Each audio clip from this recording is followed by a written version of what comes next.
Voilà, voilà, 11e épisode de ce calendrier de l'Avent revisité, Spirit in Business.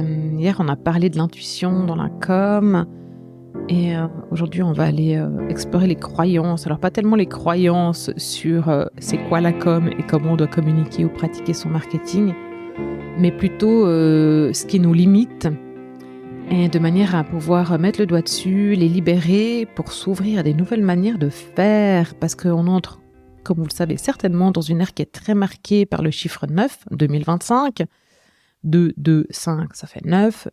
Pluton en Verseau pour 20 ans, donc je pense que la toile, elle en a parlé en long, en large, en travers, donc vous avez dû voir passer, et puis ça nous invite à nous renouveler. Donc on est en fin de cycle, il y a des énergies naissantes en fait, qui nous invitent en fait à laisser tomber les vieux schémas et puis à intégrer de la nouveauté, puis à se préparer pour cette nouveauté et donc s'ouvrir à d'autres manières de faire et se dégager nos croyances limitantes. Ça fait partie du processus. Hier, je vous ai parlé de Mercure, de l'archange Gabriel, de Tara Verte, que j'appelle. Enfin, c'est une partie des gens que j'appelle qui me soutiennent, en fait, quand je crée mes contenus et quand je vous les envoie. Mais peu importe, en fait, que ce soit eux. Ce qui compte, c'est que vous appeliez vos guides, vos ancêtres, l'âme de votre entreprise pour qu'ils vous soutiennent. Parce que vous n'êtes pas seul. Peut-être même c'est l'univers, peu importe. Ce qui compte, c'est que vous vous sentiez soutenu. Et du coup, moi, j'aime bien appeler cette équipe mon conseil d'administration quantique. Donc, pour moi, c'est un vrai conseil, comme un comité de direction ou un vrai conseil d'administration, mais qui existe dans une dimension énergétique, que je peux visualiser. Et puis, je me connecte en fait à eux, comme si c'était un vrai conseil comité de direction, dans une salle de conférence et tout. Puis, en fait, ils sont là pour m'aider et puis je les interroge pour avoir des réponses. Et puis, pour soutenir aussi ma communication, comme je vous disais hier. Donc comment ça résonne en vous, ça vous parle? Ça fait bizarre? Est-ce que vous avez l'impression que je raconte n'importe quoi? Et dans ce cas-là, qu'est-ce qui vous limite et qui vous empêche en fait de vous ouvrir à ça? Peut-être ça vous interpelle et vous avez envie d'y aller. Et donc, dans votre manière de faire ou de penser, ou de conduire votre business ou votre marketing, ou de pratiquer votre marketing et votre communication, vous sentez peut-être qu'il y a des vieilles manières de faire dont vous n'avez plus envie et vous avez envie de vous en débarrasser. C'est normal que vous ressentiez ça, en fait, parce que c'est vraiment tout à fait neuf et tout à fait Pluton en Verseau. Mais moi, pour arriver là, j'ai vraiment dû dégager un paquet de croyances limitantes, aussi sur le business, et puis je pense que je vous en parlerai plus tard aussi de pourquoi en fait j'en suis venue là, parce que déjà j'ai pas eu le choix, mais moi j'étais une vraie adepte de Excel, du faire et puis du contrôle, quoi. Donc ça n'a pas du tout été facile pour moi d'adopter ce soutien invisible, parce que justement il est invisible, quoi.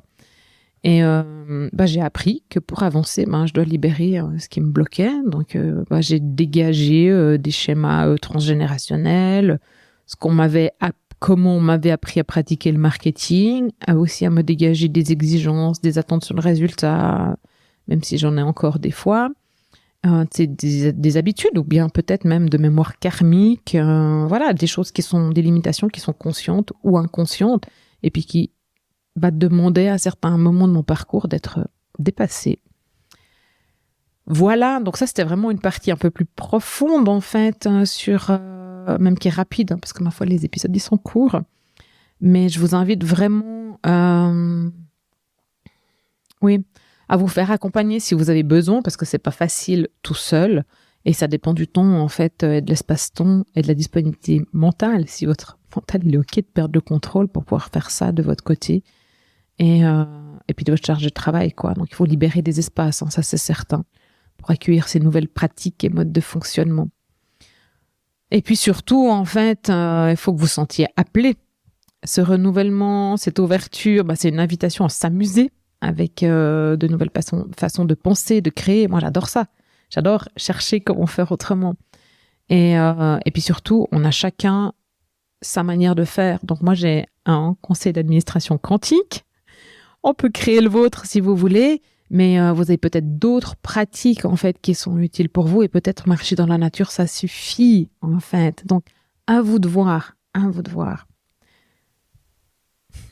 Merci d'avoir pris le temps d'explorer ce sujet avec moi aujourd'hui. Je crois que c'est vraiment un cadeau que vous pouvez vous faire en cette fin d'année, de vous libérer en fait de cette limitation, croyance ou pas. Et demain, on va parler du rythme organique, du juste rythme. Donc, voilà. En attendant, je vous invite aujourd'hui à réfléchir à vos limitations, vos habitudes, à tout ce qui fait plus sens pour aller là où on va. À demain.